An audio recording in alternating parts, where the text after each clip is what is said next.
साथियों, हम लोग भी इस देश के सिपाही हैं, इस गांव के सिपाही हैं।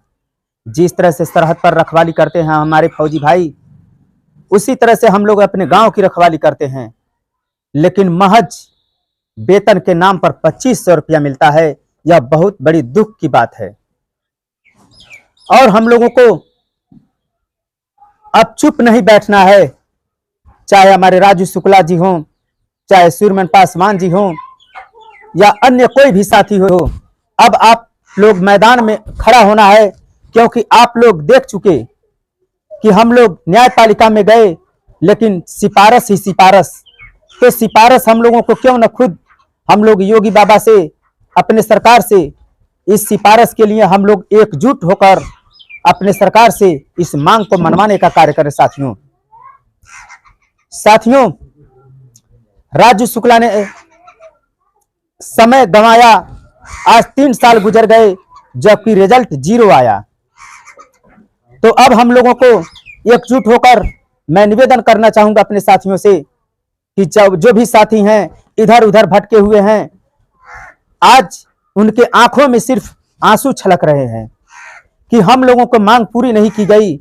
इस मांग को पूरी करने के लिए आज कई वर्षों से हम लोग निरंतर धरना पे धरना कि सरकार से हम लोग अपनी मांग रखें और सरकार हम लोगों की मांग पूरी करे। साथियों, इसके लिए साथियों हम लोगों को एकजुट होकर एक बैनर तले, एक चौकीदार, ग्राम प्रहरी चौकीदार संघ के बैनर तले आप लोगों को यह मांग पूरी करवाने के लिए सरकार से सिफारिश करनी होगी, चाहे इसके लिए हम लोगों को अपने प्राणों की आहुति ही क्यों न देनी पड़े। साथियों, लेकिन आप लोग अब इस तरह से मौन बैठने की आवश्यकता नहीं है। अब किसी रिजल्ट का इंतजार करने की आवश्यकता नहीं है कि रिजल्ट कब आएगा। यहां पर तक कि लोग कहते रहे कि हम लोगों का जो कोर्ट में मामला चल रहा है, इस धरने से हम लोगों को कमजोरी महसूस हो रही है। तो मैं उनसे कहना चाहता हूं, राजू शुक्ला जी से, कि आप अपना देख लिए, आपका रिजल्ट 0 आया, लेकिन आप अब मौन बैठने की आवश्यकता नहीं है। जिस दिन आपको इन चौकीदारों को हिसाब देना पड़ेगा, उस दिन आप समझ जाएंगे कि मैं बहुत बड़ी गलती कर चुका। तो समय कहीं नहीं गया है अगर हम सब भाई मिल बांटकर एक साथ में अगर काम करें, क्योंकि एकता में ही बल है। साथियों, तो अब हम लोगों को कहीं इधर उधर भटकने की आवश्यकता नहीं है, किसी का बात नहीं सुनना है।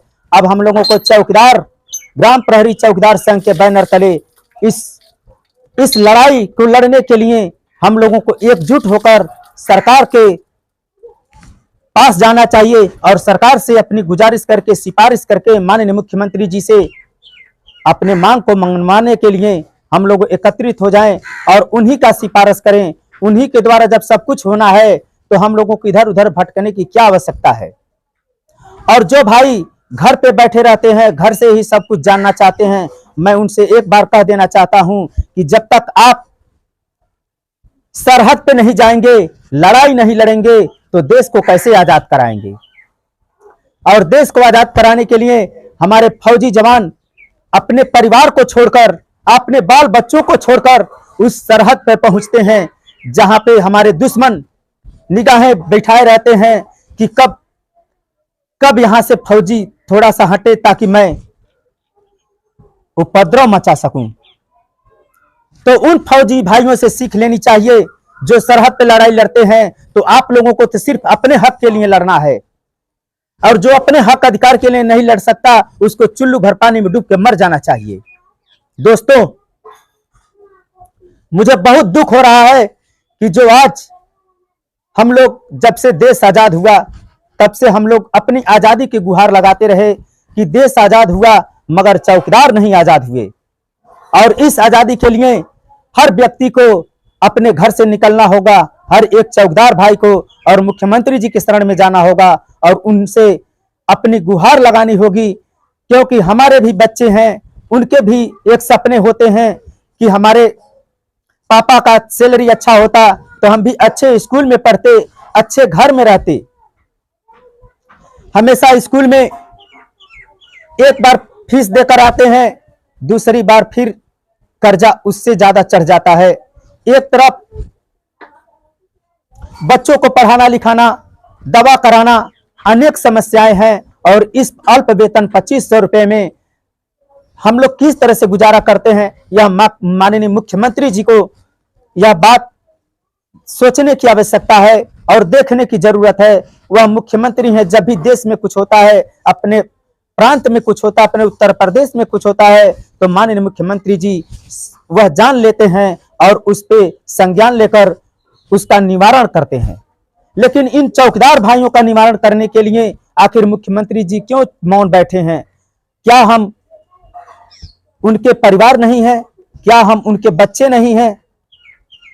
क्या हम लोग इस देश के वासी नहीं हैं?